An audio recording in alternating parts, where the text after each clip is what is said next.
අපේ බුදුහාඳුරු තරම් පින් කඳක් ලෝකේ කොහෙවත් නැහැ. ඒකයි උන්වහන්සේ කියන්නේ මන් තරම් දානානිසංස දන්නවනම් මිනිස්සු Taman සතු ඔක්කොම දෙයි. කසාදින් පස්සේ ඌල ගන්න බැරි දුක් විඳ විඳ නම් ඉන්නේ. මතක තියාගන්න සංසාරේ විපාකයක්.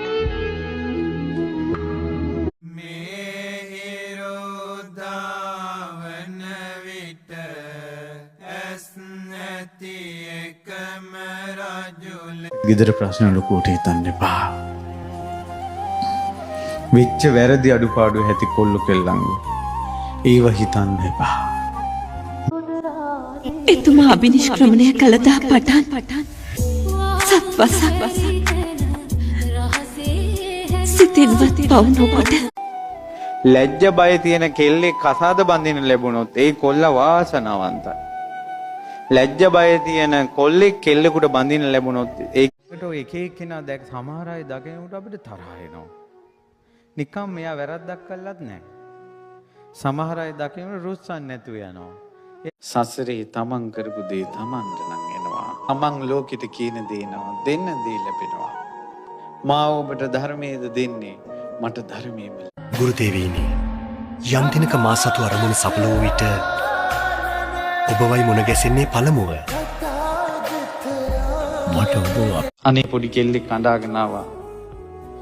කොල්ලක් කොහෙද ඇදගෙන ගිහිල්ලා නංගි මේ තේක බොන්න කියලා නිදිපිටි දාලා තේක දීලා ඊට පස්සේ කෙල්ල විනාශ කරා. දියණියකගේ වටිනාකම තීරණය වෙන්නේ බොහෝ විට ඇගේ බාහිර රූප සෞන්දර්යයෙන් විතරක් නෙමෙයි තිරේෂා. දියණියකගේ සුන්දරත්වය ඔබට ලස්සන ක්‍රමයක් කියන්නම්. දවසට අඩුම බුදුරජාණන් වහන්සේට වඳින ගාථාව බුද්ධ ශ්‍රාවකයෙක් නම් 10 වතාවක්වත් සිහි කරන්න. අඩුම.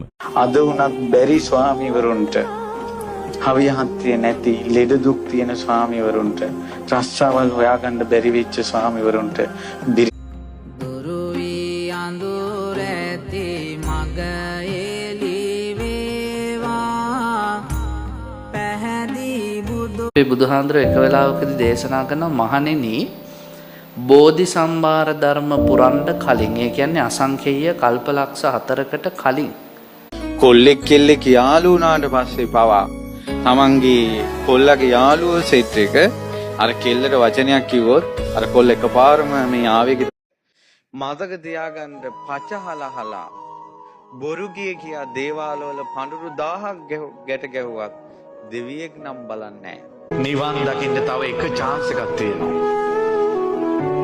මේක කන් යොමු කරගෙන අහන්න මොකද්ද මේ chance එක කියලා. පින්වතුනි